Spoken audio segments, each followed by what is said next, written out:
110 से ज्यादा यहां पर ट्रांसफर हुई। यदि मैं गलत नहीं हूं तो राठौड़ साहब ने चुन चुन कर उसमें से जो भी जाट चौधरी थे और जो भी दलित थे सबको बाहर कर दिया। इस वक्त इस मुल्क में एक किसान की एक दिन की आय केवल 27 रुपये है। 27 रुपीज, केवल 27 रुपये। आप सुनिएगा। और दूसरी तरफ मोदी जी का दोस्त जिसका नाम है मुकेश अंबानी, वो हर एक मिनट में 2,35,000 कमाता है। यदि अभी 12:01 है तो 12:02 तक उसके खाते में और 2,35,000 जमा हो जाएगा। तो ये दो भारत बन चुके हैं। वैशाली साड़ीज, दुल्हन लहंगे, फैंसी लहंगे, साड़ियों की सभी रेंज का एकमात्र शोरूम वैशाली साड़ीज, घंटाघर के पास, सुजानगढ़। एक बात कहना चाहूंगा कि राजस्थान के मजदूर हमारे गुजरात के ईंटों के भट्ठों में और हमारी कंस्ट्रक्शन की साइट में सालों से अपना पसीना बहा रहे। इन मजदूरों के पसीनों को मैं सलाम करता हूं, उनको प्रणाम करता हूं। और इसी कारण गुजरात के किसान, गुजरात के मजदूर और गुजरात के युवा और गुजरात की कांग्रेस की ओर से मैं राजस्थान की कांग्रेस, राजस्थान के किसान और राजस्थान के मजदूरों के लिए दोस्ती का हाथ बढ़ाने के लिए आया हूं। साथियों, मैं आके कब से 10 मिनट से अब तमाम लोगों के चेहरे का नूर देख रहा हूं। मुझे लग रहा है रतनगढ़ बुलाने की हमको जरूरत नहीं थी, यहां तो मामला सेट हो चुका है। आप किसी भी तालुका लेवल के, जिला लेवल के या किसी भी राष्ट्रीय अखबार के किसी भी पत्रकार को पूछिए कि सबसे ज्यादा मार्जिन से कौन सा सीट निकलने वाला है राजस्थान में, तो पहला नंबर चुरू का आएगा। इस बात में कोई डाउट नहीं है। लेकिन साथियों, चूंकि गुजरात से चलकर आया हूं, कुछ बातें आपके बीच पे रखना चाहूंगा। ये चुनाव केवल साथी राहुल जी को चुनाव जितवाने के लिए नहीं है, ये हमारे दूसरी आजादी की लड़ाई है। एक प्रकार से स्वतंत्रता का दूसरा आंदोलन चल रहा है। हर कीमत पर ये बीजेपी के लोग, नरेंद्र मोदी और इस मुल्क के कुछ पूंजीपति जो भी हमारा लोकतंत्र है, जो भी संविधान है, उसको कुचलकर उसको खत्म करना चाहते हैं। ये अहंकार और अहंकार के कारण ये लोग कह रहे हैं कि हम लोग 400 का आंकड़ा पार करने वाले हैं। ये किसी कीमत पर नहीं होने वाला। आज जिस प्रकार से राजस्थान में एक लहर खड़ी हुई है, जिस प्रकार से राजस्थान में पूरे मुल्क में एक माहौल बन रहा है, भाजपा वालों की, मोदी जी की जनसभा में लोग नहीं जा रहे, उनकी रैलियां फ्लॉप हो रही है। उनके नेताओं को मंच पर से यह कहना पड़ रहा है कि 40 लोगों की मीटिंग में क्यों बुलवाया। उसका भी एक वीडियो, किरोड़ीलाल जी का वीडियो भी वायरल हो रहा है। तो धीरे धीरे मोदी साहब का भी रिटायरमेंट का वक्त आ गया है। अब उनकी जनसभा में उनका बकवास सुनने कोई जाना पसंद नहीं करता। पूरे राजस्थान को और पूरे मुल्क को पता चल गया है कि यह आदमी सरासर झूठा है। झूठ के अतिरिक्त इसके पास कुछ नहीं। जब प्रधानमंत्री बनना था तब कहा था कि बहुत हुआ किसानों पे अत्याचार, अब की बार मोदी सरकार स्वामीनाथन कमीशन की जो रिकमेंडेशन है वो लागू करूंगा। क्या थी? लागत से 1.5 गुना आपको दाम मिलेंगे। 2022 तक किसानों की आय दुगनी करेंगे। लेकिन सवाल तो यह हो रहा है कि किसानों की आय कितनी है कि आप दुगनी करना चाहते हैं। आपको भी जानकर हैरानी होगी, भारत सरकार के सर्वे के मुताबिक केवल किसानी से इस वक्त इस मुल्क में एक किसान की एक दिन की आय केवल 27 रुपये है। 27 रुपीज, केवल 27 रुपये। आप सुनिएगा। और दूसरी तरफ मोदी जी का दोस्त जिसका नाम है मुकेश अंबानी, वो हर एक मिनट में 2,35,000 कमाता है। यदि अभी 12:01 है तो 12:02 तक उसके खाते में और 2,35,000 जमा हो जाएगा। तो ये दो भारत बन चुके हैं, एक किसानों का, एक मजदूरों का, एक श्रमजीवियों का, बेरोजगार युवाओं का भारत मोदी जी ने खड़ा किया है। और दूसरी तरफ पूंजीपतियों का, अडानी का, अंबानी का, रियल एस्टेट के माफियाओं का और कॉरपोरेट घरानों का भारत है। ऐसी भयंकर स्थिति का निर्माण हुआ है। हम सभी लोगों ने कोरोना के वो दिन देखे हैं। 4 घंटे के अंदर अचानक मोदी जी को सनक हुई और कोरोना का लॉकडाउन अनाउंस कर दिया। हम तमाम लोग जानते हैं, जो लोग भाजपा के कार्यक्रम में दरी बिछाने का काम करते हैं, जिनकी हिंदू धर्म में आस्था है, जो भाजपा के लिए बूथ मैनेजमेंट का काम करते हैं, ऐसे भाजपा के पन्ना प्रमुखों को भी इस मोदी की सरकार में चाहे कितने भी हिंदू धर्म की दुहाई दे, ऑक्सीजन की एक बूंद नसीब नहीं थी। जो आरएसएस का कार्य करता है, जो हिंदू धर्म पालता है, जो जय श्री राम बोलता है, जो दीवार पर मोदी जी का पोस्टर चिपकाता है, उसको भी न ऑक्सीजन की बूंद मिली, न कोरोना में वेंटिलेटर मिला, न उसका इलाज हुआ। लेकिन तब पूरे मुल्क में किसी चीज का प्रशंसा हो रहा था, वो था राजस्थान का भीलवाड़ा मॉडल। इस बात का हमें गर्व होना चाहिए। आज बेरोजगारी उसकी चरम सीमा पर है। हर साल 2 करोड़ रोजगार का वचन दिया था, 2 करोड़ हर साल। आज 10 साल हो गए, कहां है 20 करोड़ रोजगार? 20 करोड़ लोगों को, 20 करोड़ युवाओं को रोजगार देने की बात तो छोड़िए, जीएसटी के कारण, नोटबंदी के कारण कम से कम 6 करोड़ लोगों का रोजगार छिन गया। आज जिसकी रोज की आय 27 रुपये है, वो किसान, वो मजदूर, कोई विधवा बहनें और माताएं काली मजदूरी करके अपना पसीना बहाकर, कर्जा करके अपने बेटे को बीए करवाती है, बीएससी करवाती है, बीकॉम करवाती है, एमबीए करवाती है, कर्जा लेकर। उस विद्यार्थी को, उस युवा को नौकरी और रोजगार नहीं होने के कारण हर साल कम से कम 10,000 युवा इस मुल्क में आत्महत्या कर रहे हैं। यह है मोदी जी का मॉडल। पिछले मोदी जी के 10 साल के शासन के दौरान यह आंकड़ा याद रखिएगा, कितना? 1,72,000 किसानों ने आत्महत्या की है। 1,72,000। ये है उनके अच्छे दिन।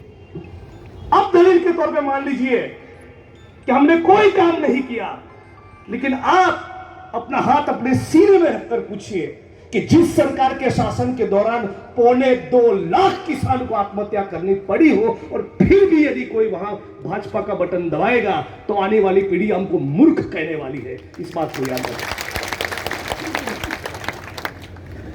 बहुत हुई महंगाई पे मार अब की बार मोदी सरकार। पेट्रोल 100 का आंकड़ा पार कर दिया, डीजल 90 का आंकड़ा पार कर दिया, आपका 80 रुपए का तेल 160 का हो गया, आपका 35 रुपए का आटा वो भी 60 रुपए का हो गया, आपकी तुअर की दाल जो 75 में मिलती थी आज उसका 150 हो गया, 400 का सिलेंडर 900 का हो गया। और उसके बावजूद भी कोई कहे कि मोदी जी चाहिए तो उसका मतलब यही होगा, आ बैल मुझे मार, यही मतलब होगा। तो जिस सरकार ने आपका पेट्रोल, डीजल, हर एक चीज में महंगाई की, वो 100 रुपए का पेट्रोल अब मोदी जी 120 का करेंगे, 140 करेंगे, वो 80 रुपए में देने वाले नहीं। इस बात को हमको समझना पड़ेगा। जब चुनाव आया है और हरियाणा की सरकार ने साफ कह दिया है कि यहां पर कैनाल नहीं आएगी, लेकिन जबकि चुनाव आया है तो यहां सर्वे करने के लिए, नाटक करने के लिए एक टीम को भेजा है। इन चोरों को पहचान लीजिएगा। 110 से ज्यादा यहां पर ट्रांसफर हुई। यदि मैं गलत नहीं हूं तो राठौड़ साहब ने चुन चुन कर उसमें से जो भी जाट चौधरी थे और जो भी दलित थे सबको बाहर कर दिया। हर जगह पर दादागिरी चल रही है, हर जगह पर तानाशाही चल रही है। चुन चुन कर हमारे लोगों को कैसे साफ करना, यही एक उनकी राजनीति बची है। आज ये लोग कहते हैं, हिंदू धर्म की बात करते हैं। संत कबीर ने कहा है कि एक राम दशरथ का बेटा, एक राम दशरथ का बेटा, दूजा जो घट घट में बैठा, तीसरे राम का सकल पथारा, चौथा सबसे निर्गुण सबसे न्यारा। उसकी व्याख्या नहीं हो सकती। आप क्या राम को समझोगे? आपके यहां तो मामला सेट है, लेकिन कहीं कोई ये मेरी बात का वीडियो राजस्थान में कोई सुने, उसके लिए कह रहा हूं कि मैं गुजरात से आया हूं, इनकी राजनीति को बड़ा करीब से देखा है।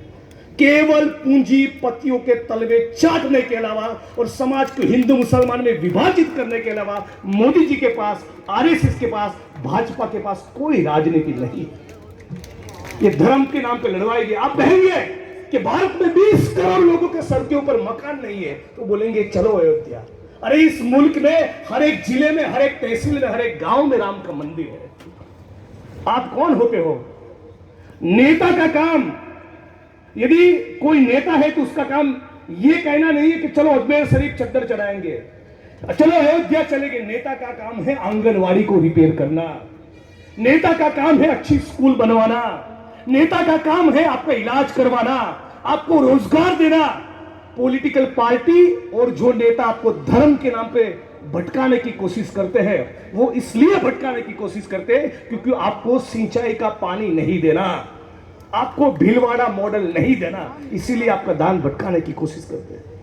आज यहां पर दलित समाज के भी कुछ साथी उपस्थित हो गए हैं कि नहीं? बहुत सारे हैं।